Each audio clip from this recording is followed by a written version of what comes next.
Bannange Mukama yeebazibwe, Yesu yeebazibwe. Today is 3rd of June 2026. Happy Mother's Day. Naye Ebola leero teri kulamagana mugongo. Bane mwasiibye mutya bassebwe ne bannyabo, mwasuze mutya? Mwasiibye mutya, mwasuze mutya? Ndowooza that is how they greet. Good morning, good afternoon, good evening. Yeah, my name is Kansime Justine Abwoli Mugisa. Abwoli niye mpaako yange, ndi omutooro. Naye olutooro mmanyi lutini. Olutooro nimbaza lutaito muno. Is it? Yeah, lutaito muno. My Lutooro is so broken. But when people see my name, they think because of my name I speak too much Lutooro. Nedda. Mama wange Muganda. Kati Oluganda njogera lungi nnyo. Yeah. Kindeese wano. I've come to speak about something. This story has been around for now it's 8 years. Ja myaka kati jawera 8. Naye every time I try to talk about it, I could write actually a small thing about it. So people who have been my friends for so many years on Facebook, balina ke bamanyiiko oyo oli alina kyamanyiiko oli alina kyamanyiiko. Yeah. Naye nga I've never come out to speak out the full story oba okitegeera. And because of that, nesanze nga all the time I have to speak something from that story. Nzijayo kamu nenkogerako and I hate it. Njagala kati nkyogereko omulundi gumu kikole kigwe because I don't want to keep on talking about it again and again. Naye kati tandikirewa. This girl, olwasookera ddala, I'm going to use English and Luganda. Yeah. Olwasookera ddala this girl to tell me something like weird. Nali nvudde ku ssomero. I was in S4. I was in boarding section. Sorry. I have to sit properly. I was in boarding section mu senior 4. Kati nali nkomyewo ewaka and I came back home. Nali ndi awo. We rarely had conversations. Mbutwogere ku kino with this girl. Omuntu gwe nateranga okwogeranga naye nnyo, it was my brother Patrick because we were in the same class. Kati munnange she came and told me, mwana gwe just nze sibafaanana. Mwana gwe nze sibafaanana. And I was like, biki byoyogera? Mwana gwe nze sibafaanana. Mwana gwe kisaaki yaŋŋambye. Mwana gwe tufaanana, banno tobafaanana. And she had her best friend. Her best friend was called Kisaaki. Bambi, unfortunately, that girl died. Omwana oyo yakafa mu 2024, but she was her best friend. Nagamba mwana gwe Kisaaki yaŋŋambye tofaanana banno. Naye nange nenkomawo ewaka nenkebera mu album. Obufaananyi bwammwe mwenna nga muli bato baana mmwe mufaanagana. Naye nze sirina bwe mbafaanana wadde. And I was like, biki byoyogera? Nagamba era nze obufaananyi bwange bwonna nabugjeemu mu album. Nabugjeemu. I was like, biki byoyogera ebyo? Naye nga this girl, my mother has 6 children. Mama nga alina abaana 6. I'm the firstborn. Then my brother Patrick follows me. Then that girl follows. Then my sister Jovia. Then Alex. And then Jotham. Fena abaana ba mama 6. If you see me today and tomorrow you see Jovia, ogamba, I saw your sister. If you see my brother Patrick, ogamba, I saw your brother. Fena tufaanagana. Bw'olaba Alex era alina kyanfaananamu. Even George alina kyanfaananamu. Naye this girl is totally different.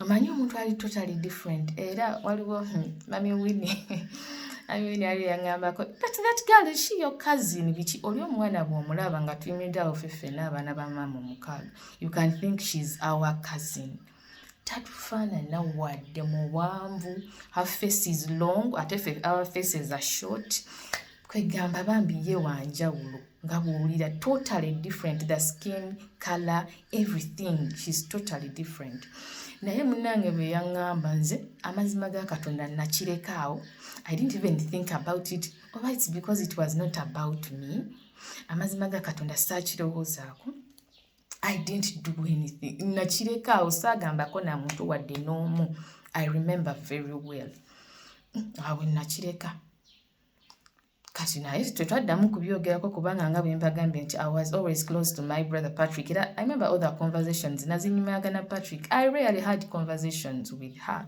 and then twali mu ghetto you people I hated that ghetto Kosovo nga yantama Kosovo awo era nze nga mbeerawo nga ndowooza in the evening I have to go to church if it's not that nga bwe mbaamu ne ssente nga nninya taxi ne ngenda nendaba Viola yalinga alina mikwano emirala mingi. She had so many other friends, Viola. Kati nga bwe sitimusangayo nga I proceeded to Zaina's home. Zaina was also my friend. Kati nga Zaina yabeerayo yalinga tatambula nga Viola hi. Viola nga atambula. So that was my life at home. Nga I don't want to be at home. We people, do you know that to get electricity at our home, we were in S5. Okuyingiza amasanyalaze waka twali mu S5 now that was S4 kati ng'okulaba TV I used to love movies so much naye nga movies tuzirabira ffenna waaba Zahara era nga ngenda Zahara hai biki nga nyingirayo nendaba firimu kasita bateekako music I used to hate music. Of course it was secular music. Nga nfulumayo nga nzira ewaka nga neetegeka nga ngenda ku church. Kati so awe waka there is no sijjukira nawe twaddagako mbu I'm talking to this girl muba tunyumya. Naye we were lively at home. We used to talk. Naye mbu bino my best friend musimanyi biki never with this girl. Kati that was S4. Kati tubuuse paka. I'm not going to tell that story because story yange ate sagala giyingizaamu bino kati so paka I've jumped paka wonna maze S6 restaurant tugikoze ebiki byonna ngenze campus biki byonna kati awo ntuuse paka nga I'm pregnant with David nga time y'okuzaala etuuse kusagadde mbiwanvuye munange time y'okuzaala bwetuuka and ngenda kubukamu some things ebikwata ku mama my mother because I don't want to bring in my mother because mistakes were made naye she apologized to me which so we are okay and then she was there when I was giving birth to my other two children so I don't want to bring my mother in this conversation. It's about this girl, my mother's daughter. Njagadde story eno njogere because sijogerangako the way I'm speaking about it today. Kati munnange ntuuse okuzaala nzijukira najja omwami wange yali akomyewo but we had talked biki nangamba I need to work nali mugambye omanyi don't come back. You stay working, my mother will be there, my sister will be there, biki naye yaŋŋamba nti he was there like eddoboozi ne limugamba you must be there ng'oyo omuwala azaala please go back era nze bwe lyajja I was so surprised like you back naye kati munene ntuuse kuzaala bingi nnyo byembuuse nzija nyingira restaurant this restaurant mwami wange yampa ssente I bought everything up to the spoon capital everything the food the rent buli kimu plus everything sente zaali za mwami wange and so my mother was working in it as the head and then this girl ng'amuyambako my sister bwemputa my mother's daughter now ng'amuyambako and of course the girls abakola mu restaurant kati munnange I enter the restaurant ntuuse okuzaala tuuse nyingidde restaurant ngambye bansaba kumperekerako ngenda kuzaala. Nangamba ogenda kuzaala ssaawa mmeka? I looked at her like this. Yali awaata amatooke. Ne mugamba simanyi ssaawa zingenda kuzaala. Nangamba singa obadde omanyi essaawa z'ogenda okuzaala nandikuwerekeddeko, naye nga bw'otamanyi ssaawa z'ogenda kuzaala sisobola kuwerekerako kubanga maama aliwo yekka n'abawala 2, so sisobola mulekawo yekka, nina omuyambako. You people, this is a girl, I won't know when I was pregnant, this is even before becoming pregnant. This is a girl you would find doing something like a chairman. Namugamba, tugende mu katale. There is that katale ku Salama Road, nga ku muzikiti awo oba Swadiki, whatever, I don't know if it is Swadiki, batekawo awo akatale. Ngamba tugende mu katale, and she would just jump.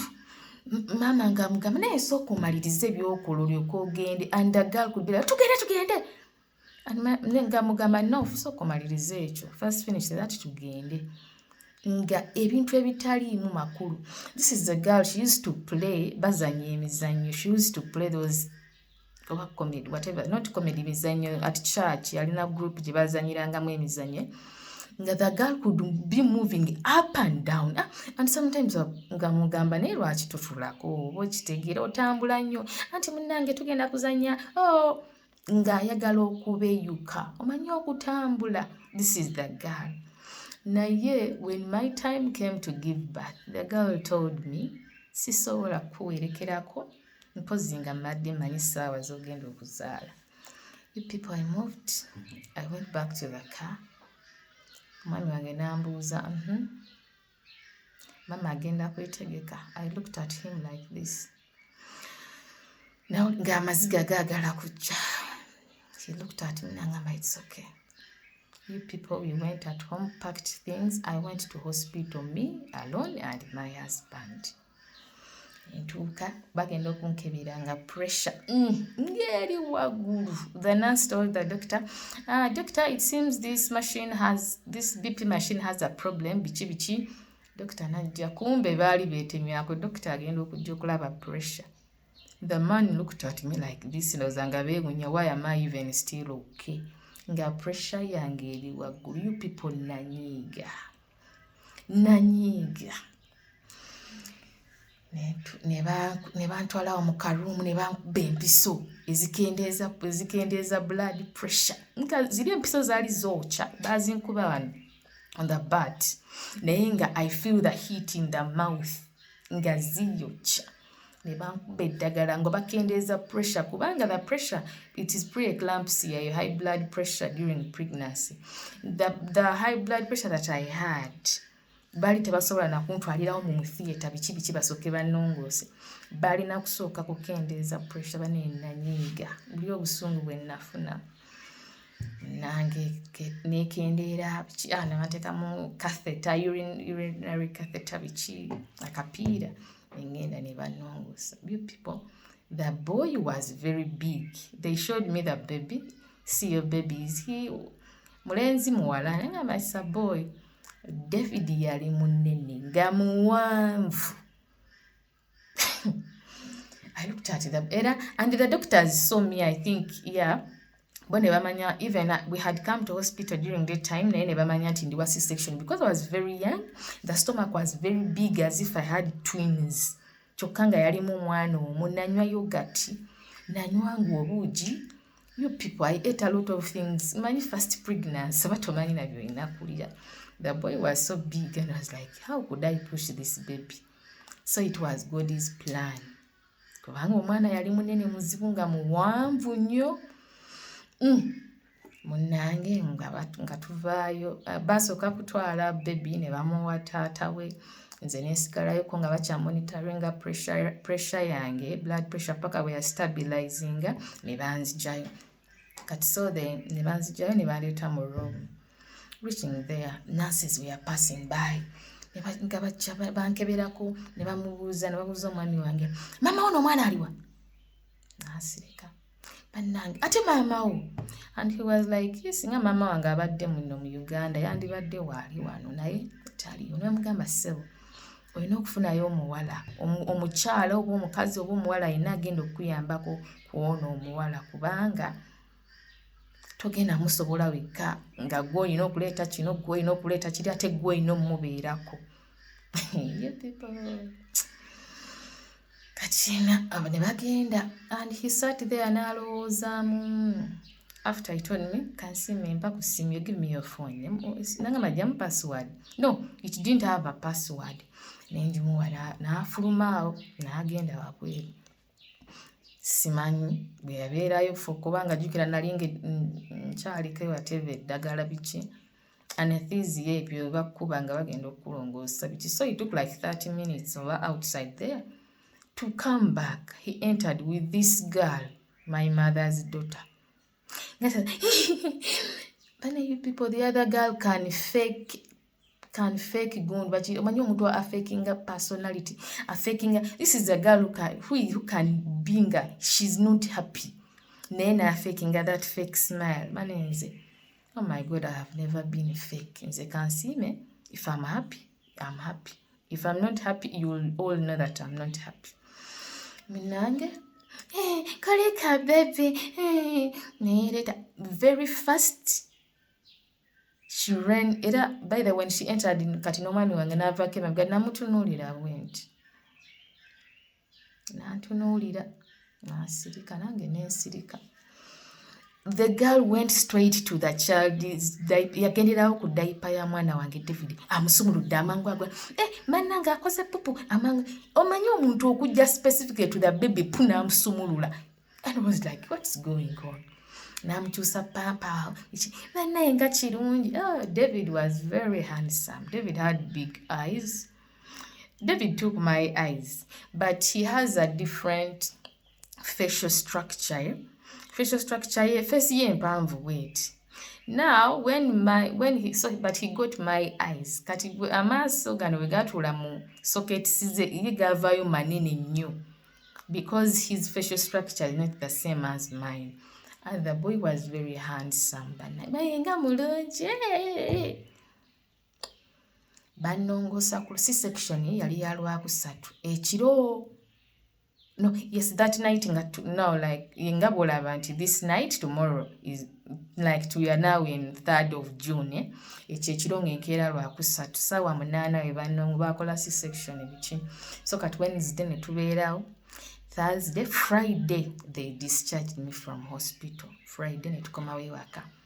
Kati olwo obutwa obusungu bwonna bwe nabadde nabwo butamperekerako mu ddwaliro nga bukendedde nga ngamba ne kasitaze.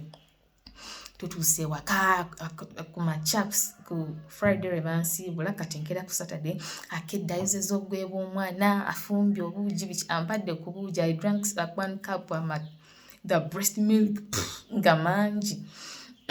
Ngamba sijja kuddamu binywa ayozezza obugoye afumbye emmere. Oh my God. Olwo nno omwami wange banne mwami Kawalyaka atambula when he's in Uganda. The other man can be up and down. He can't even be at home for some like 2 hours. Imposing he's sleeping. Up and down. Yani ku Saturday, I remember he had gone over where he atambula by yabadde eno yabadde eri. That is him. So he was not always at home. Omuwala nga yeetala. That Saturday evening, tuba tutuddeko awo ngamba munnange nze nno Jas ngenda kukola. Namugamba ogenda kukola ate obadde tokola ku restaurant. Mwana gwe njagala omulimu nga gumusasula ssente $15,000 buli mwezi. I looked at her like this nensirika. Nsitudde baby wange. Banongosezza Lwakusatu, remember. Now this is a what? Saturday evening. Mwana gwe njagala omulimu nga bampa ssente $15,000 buli mwezi kubanga restaurant naawe biki nangamba obyangamba. So kati Sento, there is a guy bamuyitanga Sento. He used to stay there down there mu Kosovo. So kati Sento yangambye agenda kunfunira omulimu ewa Kisekka. Era enkya ngenda. You people, I looked at this girl. I have just given birth banongoosezza ku Lwokusatu. Ku Lwomukaaga few days oba 2-3 days eziiseewo yaŋŋambye agenda kukola. Yandaga nti enkeera ku Sande yazukka ssaawa 11 n'afuluma n'anaaba n'afuluma n'agenda ku restaurant mbwe Ssento gye yalina omusanga. Omwami wange yaŋŋamba kansiime what's going on, omwana agenze ewa ku ssaawa zino. Pipo omanyi okuwulira ng'oswala. Excuse me. Ndimugamba munnange yaŋŋambye nti ayagala kukola era ye agenda kukola. Naŋŋamba oyo omwana talaba nti omwetaaga baakulongoosezza wazadde. You just know you people omanyi okuba ng'oswala. N'agamba yagamba eki. Namugamba yaŋŋambye mbwe ayagalayo omulimu nga gumusasula emitwalo 15 buli mwezi. Ngamba jasi abantu bo. That's what my husband said. Abantu bo. Jukira hospital. I've told you I've jumped. I don't want to include my mother bichi. Kubanga I don't have any hatred towards her. Teyanyamba with my other 2 children. So naye nga mukitegeera ndowooza. Nangamba jasi abantu bo. Nangamba omuwala oyo bw'anaakoma omugambe ssente ezo nja zimuwa. Tusaba atuyambeko. Ngamba kaali sebo. You people.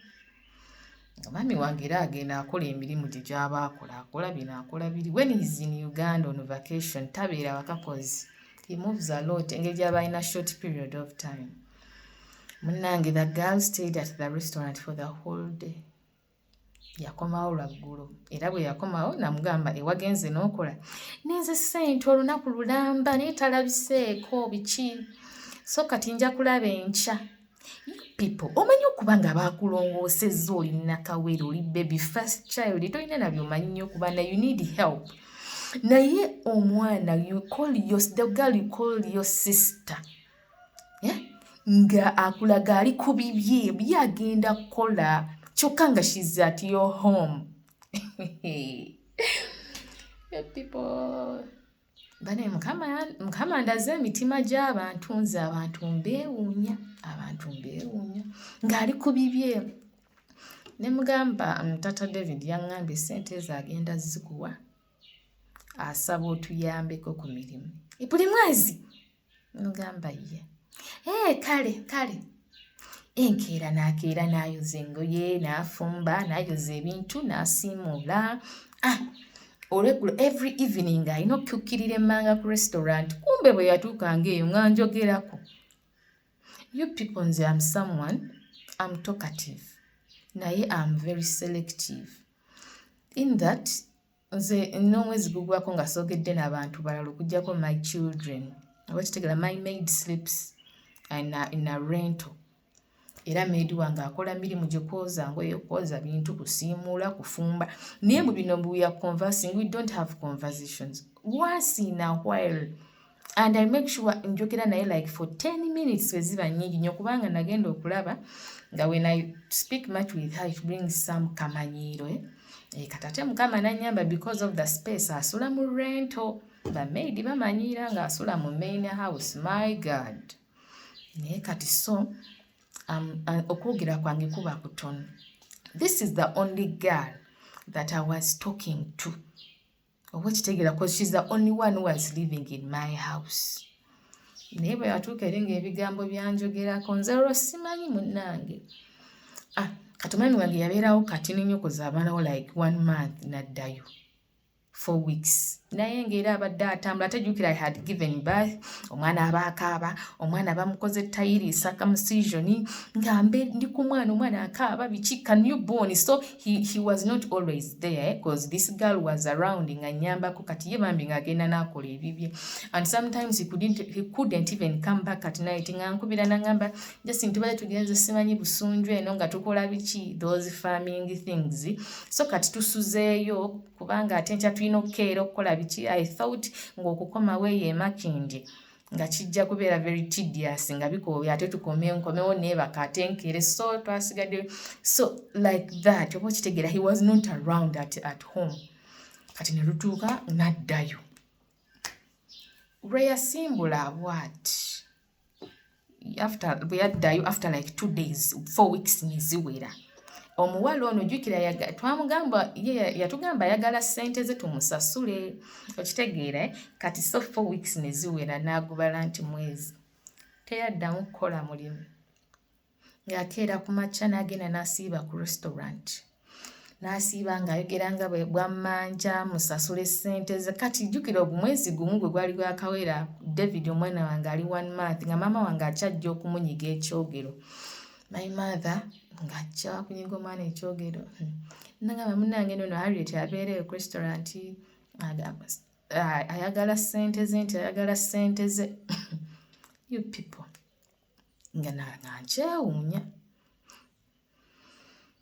bwe zaawera like 2 weeks nga ziyiseewo like the other 4 weeks kati 2 weeks maama nga nze takiŋŋamba directly naye ng'atuuka eri ku restaurant n'ayogera ebigambo kati nze nga ankubisa mpisa tayoza ngoye tafumba you people nina kawere wa 1 month C-section first baby tayoza ngoye tafumba tasiimula I could be with my baby nemmala neŋŋamba kati ngenda kulya oba ki neefunaawo kyenjiya nendya kwegamba until eddoboozi lyatuuka ne liŋŋamba kansiima on'omuwala akuyamba ki ng'akomawo ssaawa 6 restaurant nga basibyewo naye n'akomawo n'akonkona gate n'enzijja ne muggulira eddoboozi lyangamba kansiima on'omuwala akuyamba ki lwaki taddayo ewaka sooka n'ensirika kati tuba tuli awo one day ne lukya n'aŋŋamba no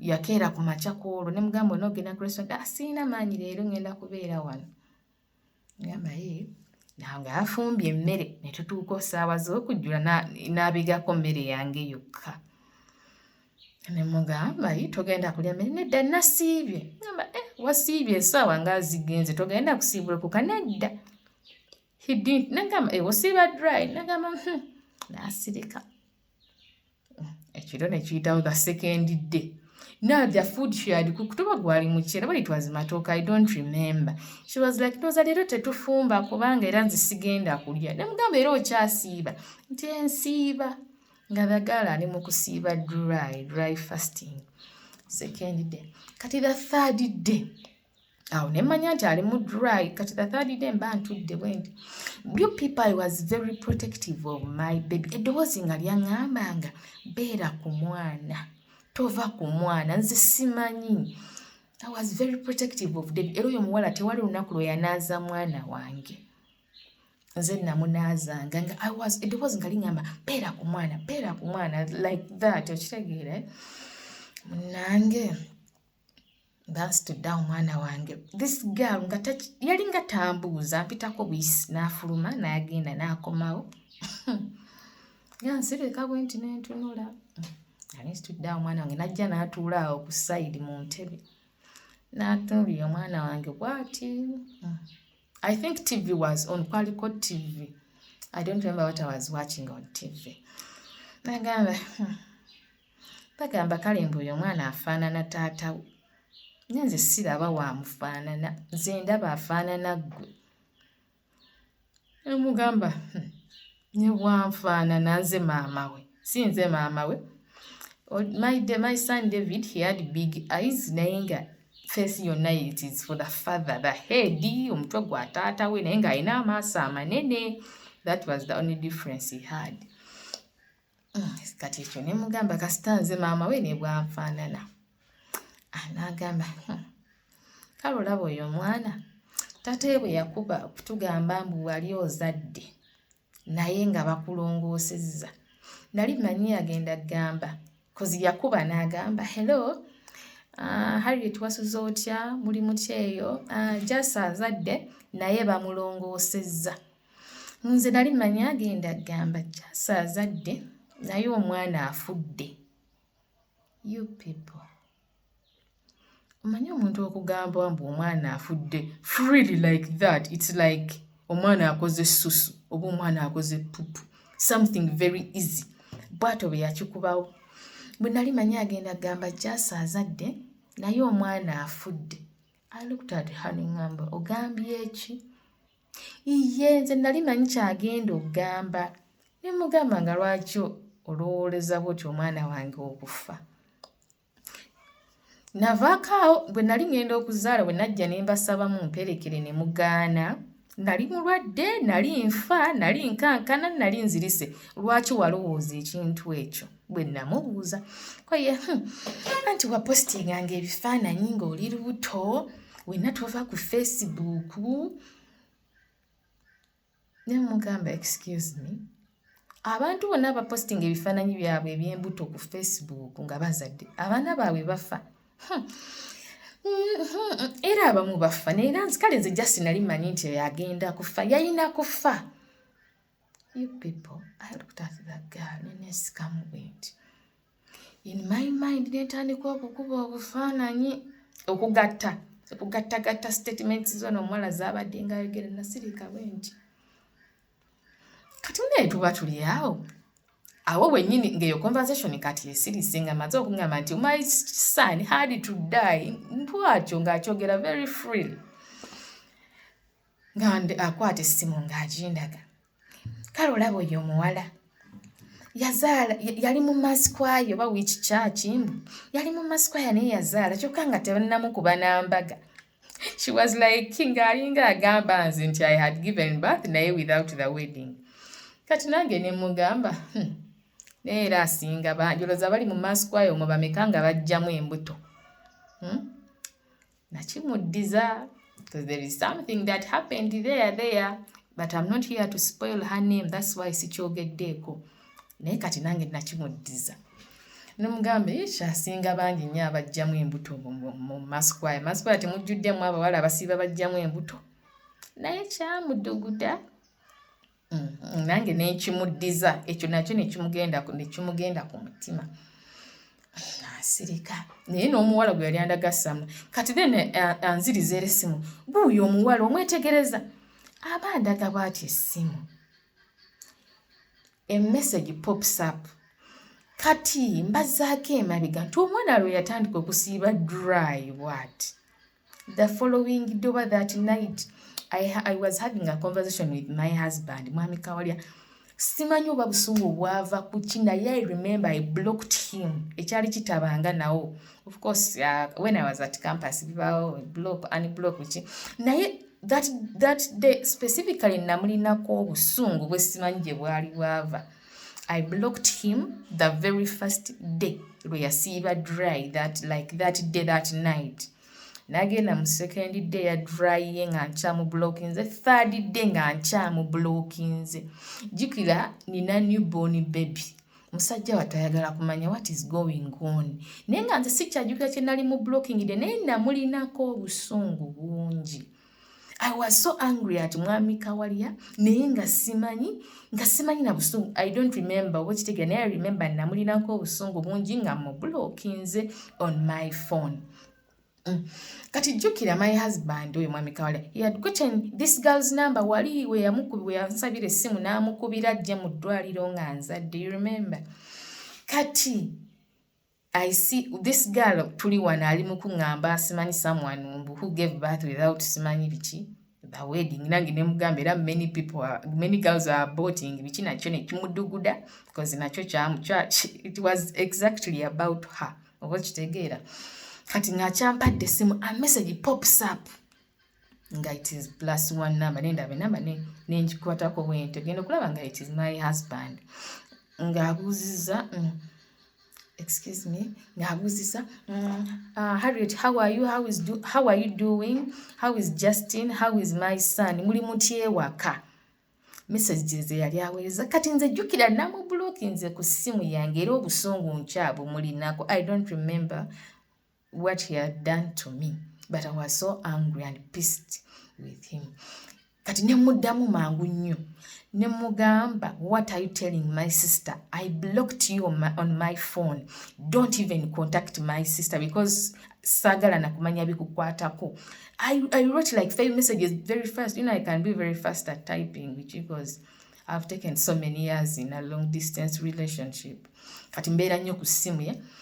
kati munnange ne mbimuweereza mangu nnyo ne mu blocking mangu nnyo kati mangu nnyo enamba nengi deleting as in conversation nengi deleting kati naye wano message bwe yapopinga I asked this girl buli as no nagenda nga nenda banga it's mami Kawalya ne it's my husband okitegera ne mugamba bulijjo oyogera ne Tata David bulijjo njogera naye.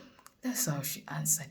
Kati nzono ni mumugamba don't contact me, don't contact my sister. Nzo obusungu mbulina kujja mu block nze conversation njijjemu mangu nnyo. Kati this girl asked me agambye ki nze mangu nnyo conversation nabi delete nze omuwala yansikako essimu pa nagenda mangu ku WhatsApp anoonya conversation agiraba agambye ki message eriwa agambye ki nemugamba omwambye bulijjo oyogera naye ate ngenza okukebera nga yakakuweereza message leero nga ne conversation mpya agambye kyanti eriwa okigyemu.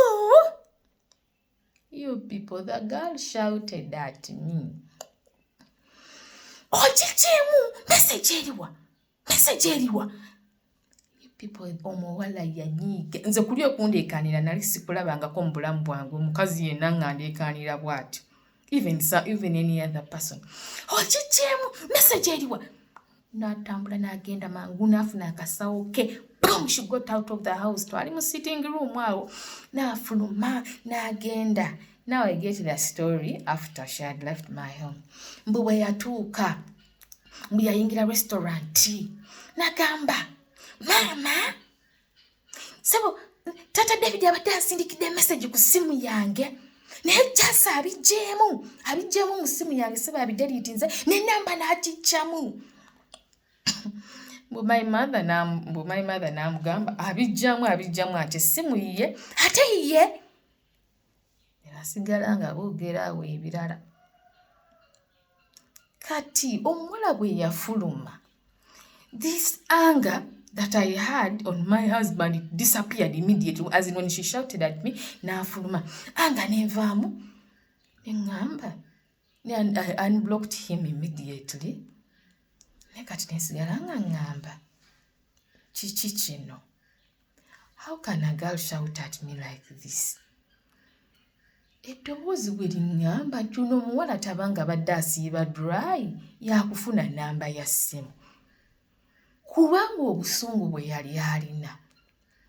Kati that day yakomawo ssaawa that was evening hours because it has been her third day of fasting dry lwali lunaku lwe lwakusatu. Yakomawo ku ssaawa 6 nayingira teyanyega kigambo na kimu neyeebaka ku makya nazuuka ssaawa 12 n'afuluma n'agenda ku restaurant. Kati olwo olunaku eddoboozi lyaŋŋamba kansime this is the day tell the girl to leave your home. Meanwhile kiri ekyokubanja sente ze kikyaligenda maaso ayagala sente ze okitegeera. Kati bwe yakomawo era yakomawo ssaawa 6 you people ng'osogamba ndiwonzekka n'omwana wange. Yakomawo ssaawa 6 n'akonkona gate n'engenda nemugulira bwe yayingirira era yali ayitawo agende yeebake nemugamba sooka ojja otuule wano. Nemugamba gwe sooka ojja I called her name. Nemugamba mbadde nsaba olunaku lw'enkya oddeyo ewaka. Sente zo sinnazifuna naye bwe nazifuna ngenda Tata David wazimpeerereza bw'ati ngenda zikuwa. Naye kati engeri gy'ommanja ennyo sente zo ate nga sinnazifuna kiba tekikola makulu kubanga ndowooza naawe olaba okeera ku makya okomawo ssaawa 6 gwa kiro tolina kyokola tolina kyonnyamba. So kati kasita omwezi gwo gwawera nja kusasula sente zo nga bazimpeereza mbadde nsaba oddeyo ewaka. Yayimukawo n'obusungu n'agenda neyeebaka ku makya n'akeera n'akwata ebisawo bye ebiki ebina ebiveera bye byalimu engoye ze n'afuluma n'agenda. That day was a Sunday olunaku lwe yava ewange. Kati bwe yatuuka eyo mbu yayingira restaurant anijukira ku restaurant bakeera okufumba breakfast biki mbu yayingira mama jasangobye asibe jasangobye mbu my mother amugamba nga kugoba atya sente zange tebazimpadde. You people, I rarely talk. Kati mpulira obulago obunnuma. I rarely talk. These are 30-something minutes. I rarely talk. Kati mpulira obulago obunnuma. Kyokka ni sente zange tebazimpadde. That evening, nayogera buyitiivu nnyo. That evening, maama wange yajja. Yaŋŋambye wamugobye. Ne mugamba maama munnange bulijjo ojja okunyiga omwana ekyogere ng'oŋŋamba omuwala amanja ssente ze. Naye ssente ze tebannazimpeereza. Ate omwezi gwe gwawera. Ate omulaba akeera ku makya n'ajja ku restaurant ze talina ky'annyamba. So kwe kumugamba akomewo bwe naafuna ssente ze nja kuzimuweereza. Naye nze jjukira ngasseeko n'ebiri byonna byabadde ng'akolakola tambuuza mpitako buyisi biki. Naye ngamba wange omuntu ono kanviire. Maama n'angamba kati ogenda kukola otya n'omwana? Naye mugamba neera maama era mbaddeewo kati n'omwana abadde nga omuntu akeera ku makya ssaawa 12, 11 akomawo ssaawa 6 gwa kiro. Nsiiba nzekka n'omwana wange buli kimu era nze nkyekolera. So era nja kubeerawo. Naye ng'ajjukira omuwala oyo okumuleeta biki annyambeko. I had to go back to school. Oba okitegeerera nga ddala nalina pulaani gwe nga mmanyi genda kuddayo nsome nga sisita wange waali annyambirako ku mwana wange biki. Era that's why I remember this thing when nalabeka video ka Chosen Becky nga ayeebaza sister we her young sister. And I was like, this is how I thought my life would be like. Naye hope. Ne mama ng'afuluma ng'agenda. My mother didn't come back okunyiga omwana wange ekyogero. I told you, saagala kwogera ku bya mama wange. Munnange. Kati my sister comes. When this girl left, my sister came. You people. That's when omwana yaŋŋambye ebigambo omuwala bye yalinga njogerako ku restaurant. You people, natinsi. Bulijjo ndi ebyokulya nga mbimulyako. You people, I'm not good at eating. I ate a lot when I was 16, those years. Nze nalyanga akawunga ku ssomero mu kisulo. My God, that age is okulya. I really ate. Nowadays, this fasting nsiiba biki, my appetite is so low. Era nze bino ebintu like ice cream, simanyi biki bye bibeera mu fridge. Omuntu aliwe waka yaba abirya. You people, this girl yagambanga munze namulyangako ebintu at least byonoonekera mu fridge naye nga sirimuwadde kyokka nga byonna ye yalinga abirya. Omuwala yanjogerangako yayogera ebigambo. You people, byonna it is this sister of mine eyabiŋŋamba who came. Neŋŋamba what? You people, I cried. Neŋŋamba omwana wange ayogera ebyo bingi nnyo n'ebimu sisobola na kubijjuka n'ebyenzijjukira I can't just sobola kumala gakola kigabyogera. Kati munnange this girl by the hachimbajja bagamba this girl yanyirira nga ali ewange. But there's something about me nze omuntu abeera ewange ayina okunyirira. This girl added weight. Bane, she was looking so good. Ye yennyini yakomangawo nangamba banange nasanze people guys abaana bwe mu Kosovo like over age mates we bityo. Nasanze gundi nangamba bane ngonyiriridde wajjasi. Era eyo tovaayo. This is what the girl could tell me. Bane nga she's looking good. Nga yenna munene, skin etangadde. She's not like light skinned like us.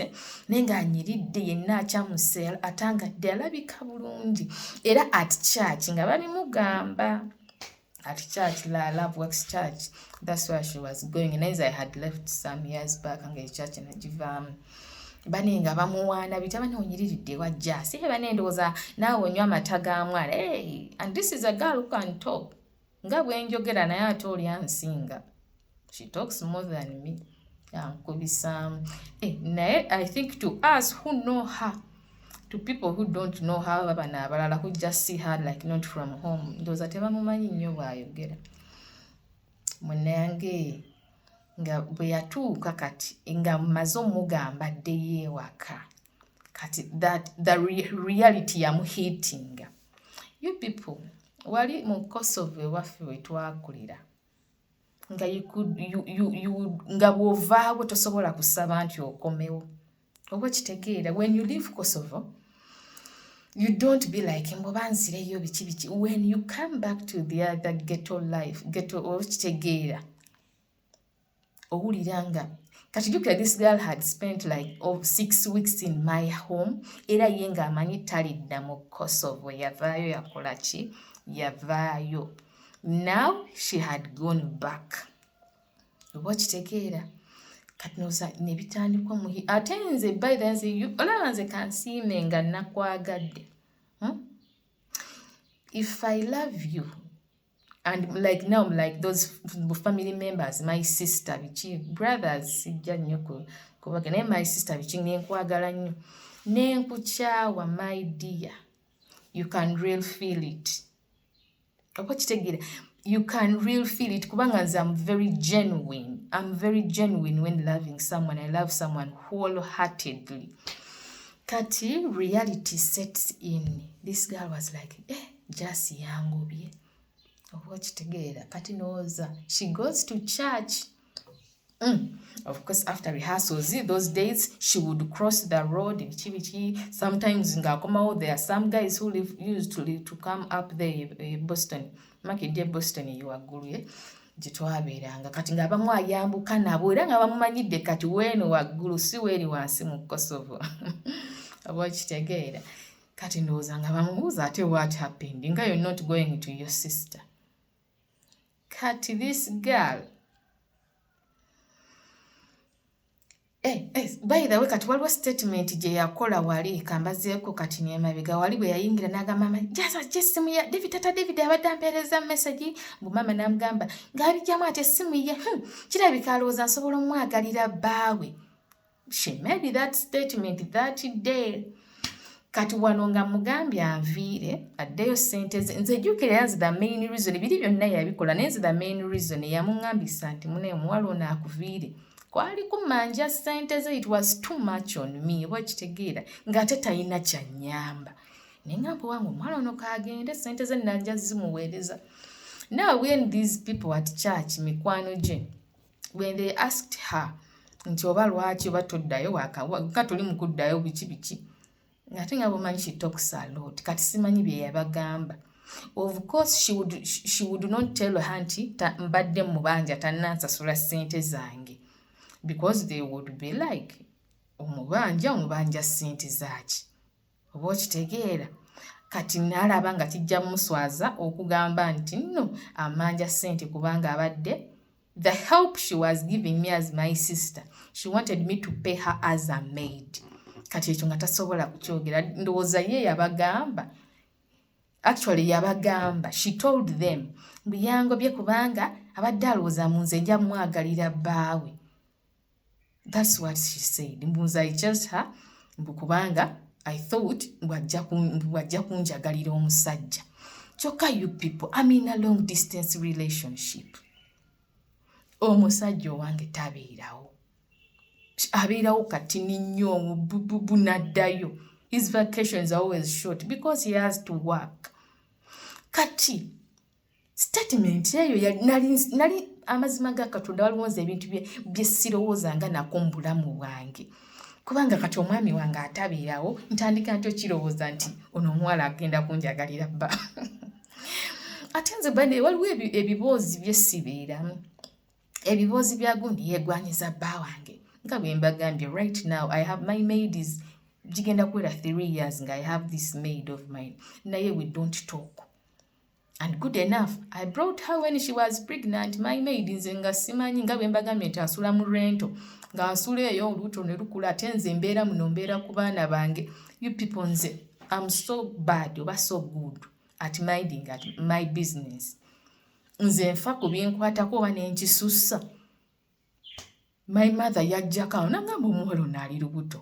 When I gave birth to Drusilla, ne mugamba naye mama munene bunene alina amabeere manene. Kumbe there are these people who are when they are pregnant it is the breasts which grow big.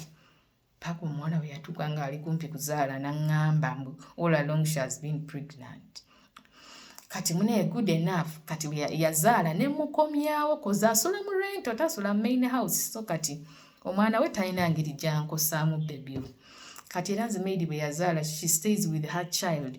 Eyo mu rento bye bamanyi ebyabo nange embeera eno ku baana bange oba okitegeera ye mbadde njagala kirubevenga kukwogera nze people I don't talk oba okitegeera. Kati it is this girl who was going to that church. Me, I was at home with my son nazadde oba okitegeera omuwala akoze ebyo byonna ayagala musasule byonna ebigambo abyogedde kati atuuse ku kyaki ayogedde ebigambo. Kati mbadde mbagamba nti nze sibeeramu ebyo ebiboozi mpu gundi yeegwanyiza bbanga like I don't stay with my husband. Kati waliwo ebiboozi nga sibibeeramu. Those conversations bibeera mu bantu ng'abeera ne bbaawe ate they have friends, they are always around people. That's where you can see, hey, this one oba yeegwanyiza bba wange you get. Naye nze I'm not like that. Kati nagamba this girl, seriously? No mbimanya nti ebyo ebyoku church. Someone in that church called my husband. Gyali e Boston mu US. Mbu wakwana mbu ebigenda maaso n'ebigambo mbu wakwana sister wa mukazi wo. And it was like, bitch, what's that nonsense? Musajja wattu ankubira ngamba kansimbe biki ebigenda maaso. Gundi ankubidde mbu ebigambo ebigenda maaso mu church mbunze mbu nakwana ako ka sister ko. That girl is what is going is very young. Ne mugambe ekichi. Can you imagine?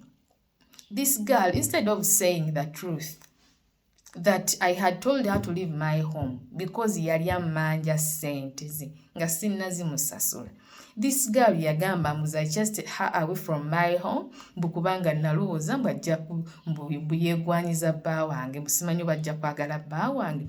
And just when you speak out a statement in such communities like churches, ababeera mu church mubimanyi church people mubeera olugambo oba okitegeera. Kati so ebigambo olugambo lwatambula ne bituuka nga bivuddeyo birala nnyo.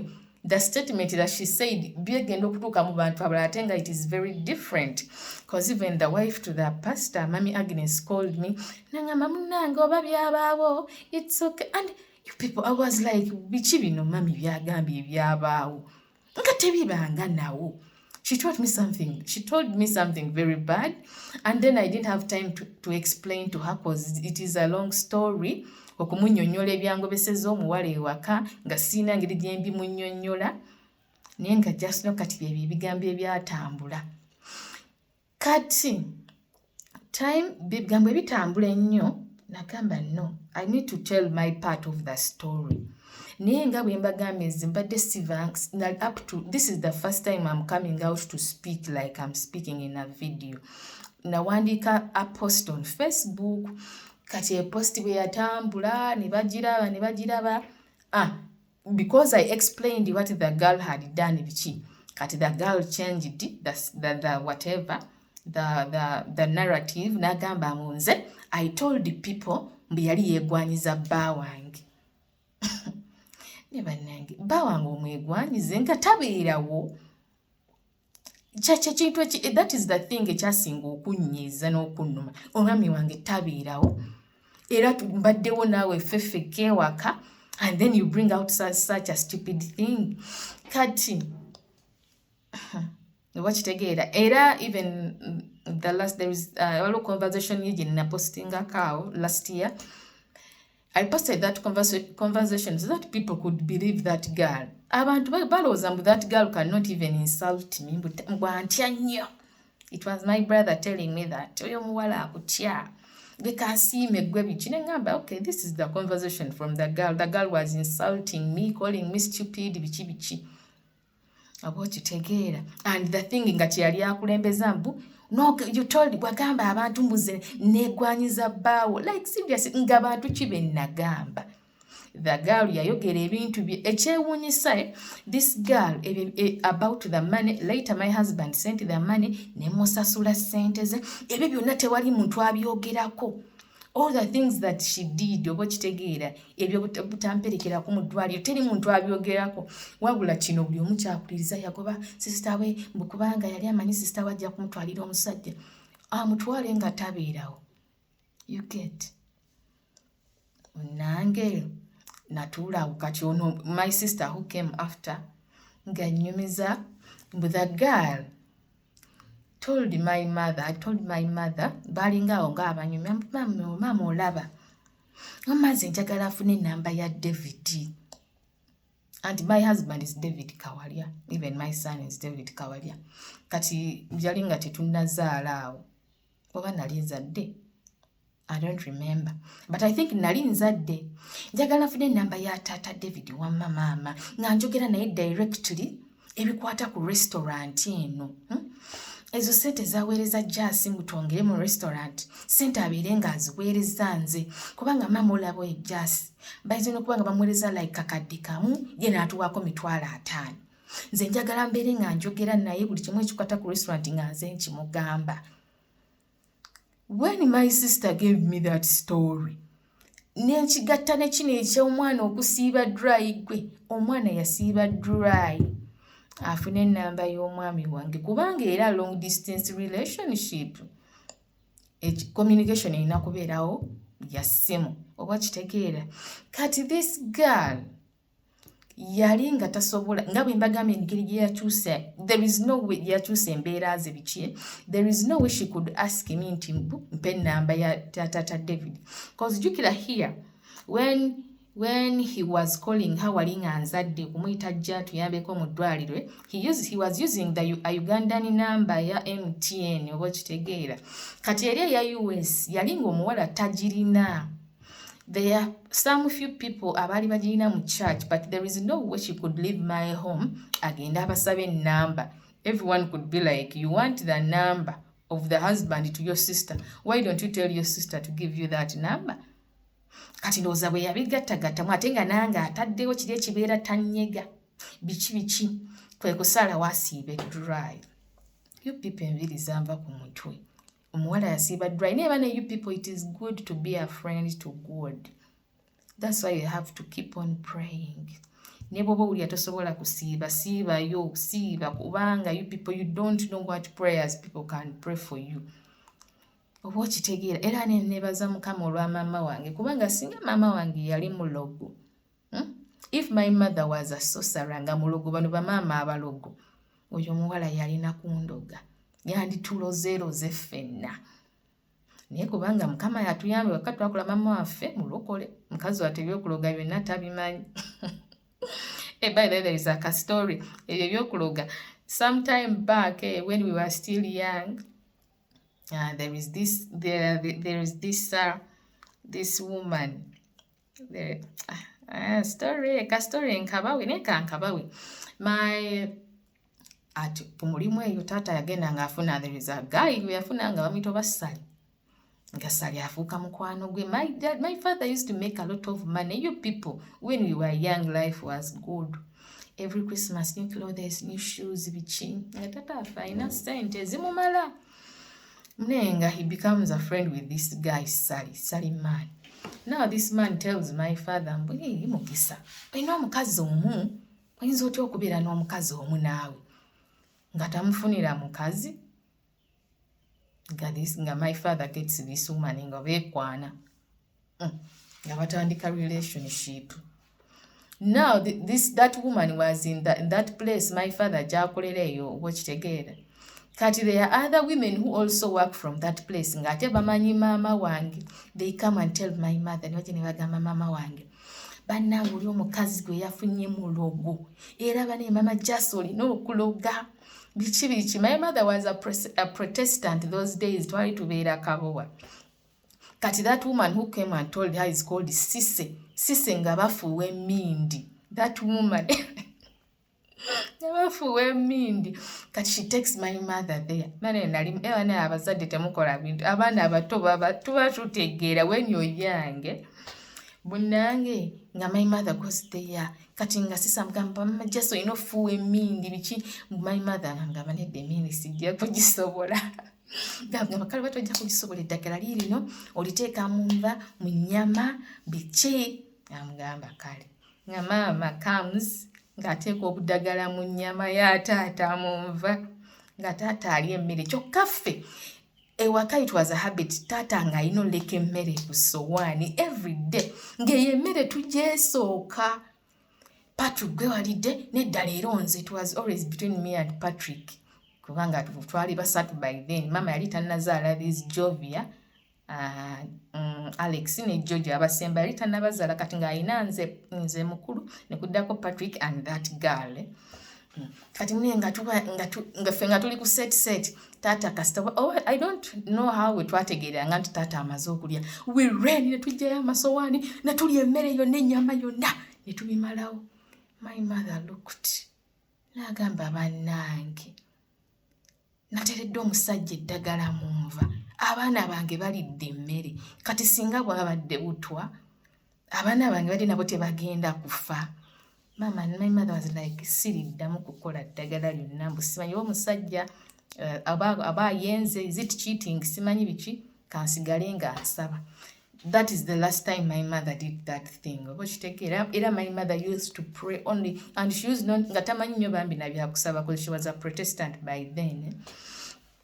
Paka time came tata yakomawo biki those will be stories for other days.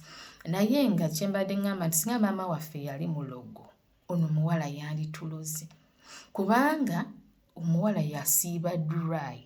Simanyi busungu gye nabujja ku mwami wange ne mu blocking kati era olaba omuntu because she was praying ndowooza ng'agamba mukama omusajja nsindikira emesegi oba nkubira essimu nfune ennamba eyo gwe labayo okumanya mukama njagala. Banyonyodde gundi yonna atmosphere omuwala gyali atadde wakatambuuza tanyega mpitako buyisi she wakes up and goes oba kitegeera naye imagine that very day she was at home lwamaliriza and ye yennyini she brought the phone like this mbu you see this you see labayo omuwala mbu labayo bino awo wennyini message we yapopingira up okumanya mukama njagala. That's why it is good to be a friend of God. Bible egamba njagala abo abanjagala n'abanyiikira okunnoonya balindaba. When you love God, God loves you back. So that's where it ended. The girl didn't get my husband's number because nali njijjemu and that day, the following day, I told her to leave my home. Era she left my home for good. Kati ebigambo byonna ebyo ne bitambula mu church ebitabanga nayo. Musajja wattu is there ali ku kyeyo ali mu sino anoonya ssente eno bigambo bitambula oba okitegeera kati the girl and just know this God is so awesome. God is a very faithful judge. You people nanyiga ebigambo byayogerwa bingi nnyo nga bw'owulira naye nensalawo muwala kamwesonyiwe ne mwesonyiwa teyaddamu. I made sure nensalawo taliddamu kulinnya wange.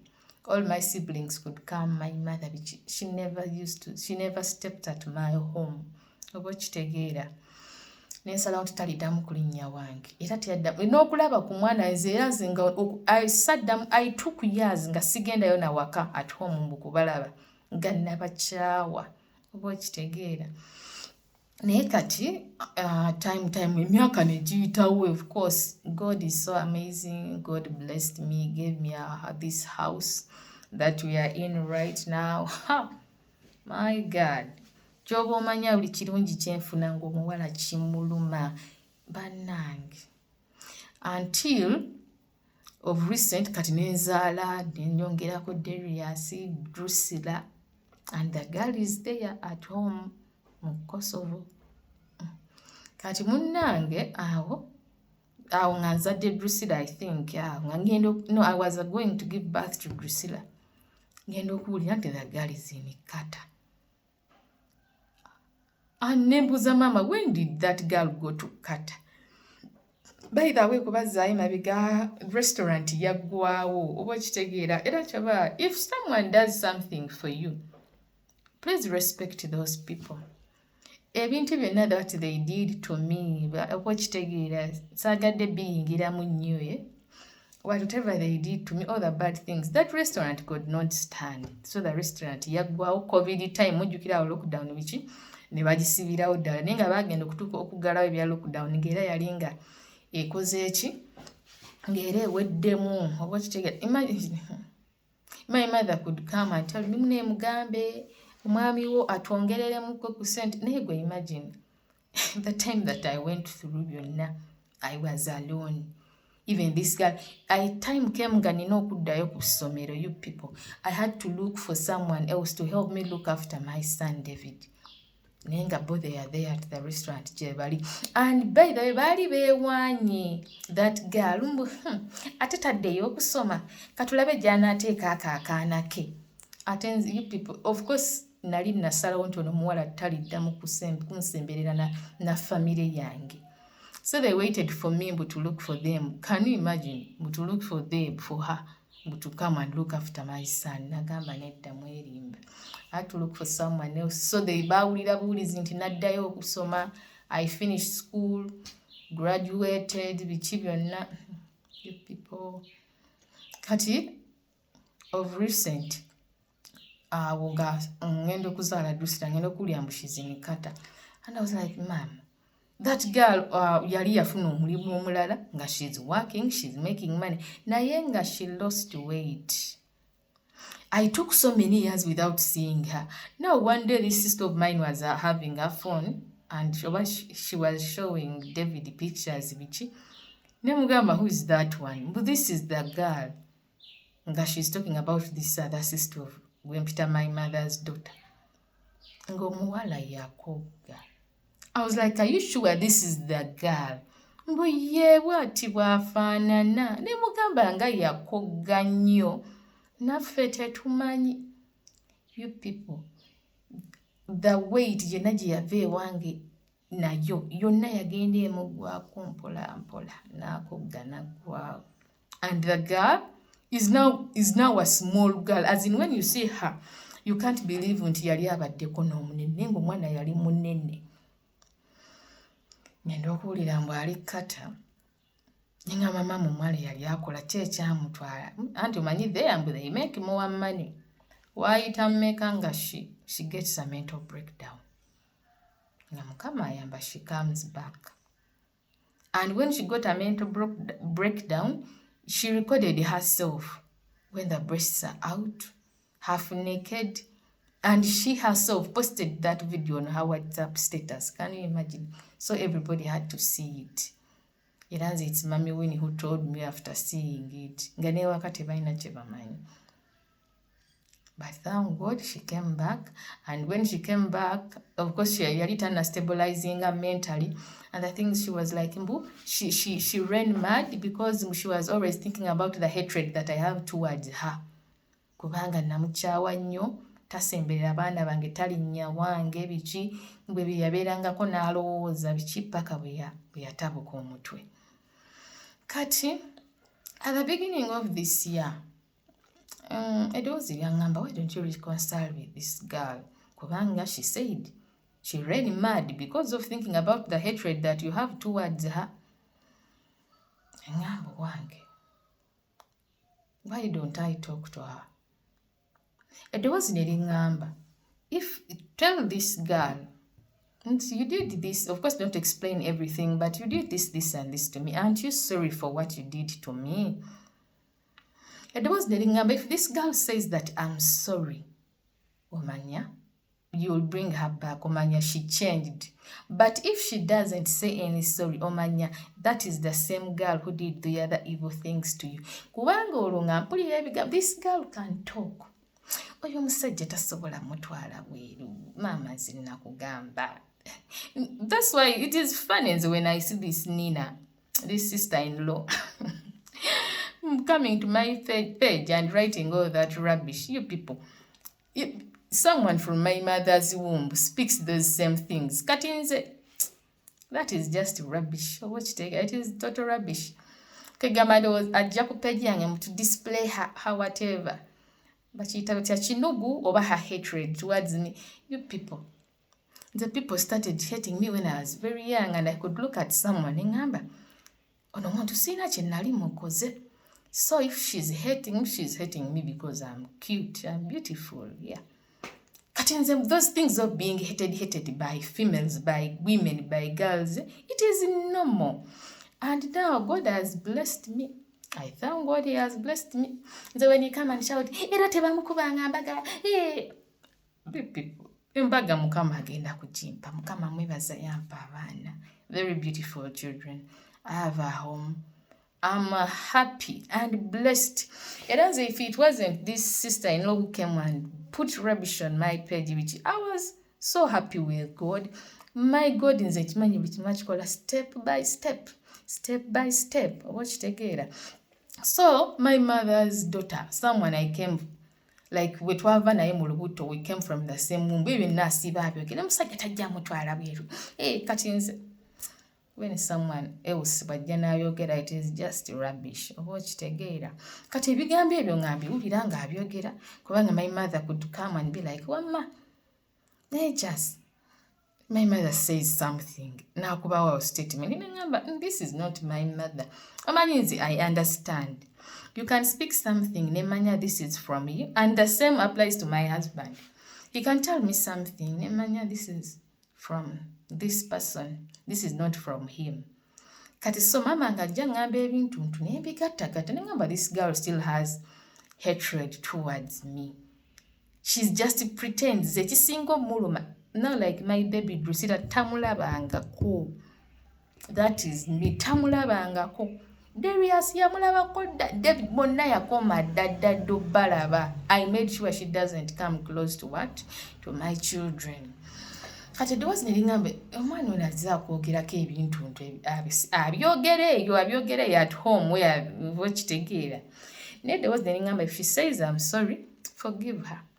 My dear. When I went to this girl's inbox, biki ebyo byonyumiza shegembu simanyi byantalo. The girl can speak words n'ogamba what is now byantalo. Instead of saying I'm sorry, manange, I posted that conversation because there are people who know her. Bamumanyi mbo oli omuwala faking a personality. My God. She pretends to be so sweet. So nice. The girl insulted me and I posted that conversation. Era abamumanyi kyemanyi babisomamu nebeewuunya.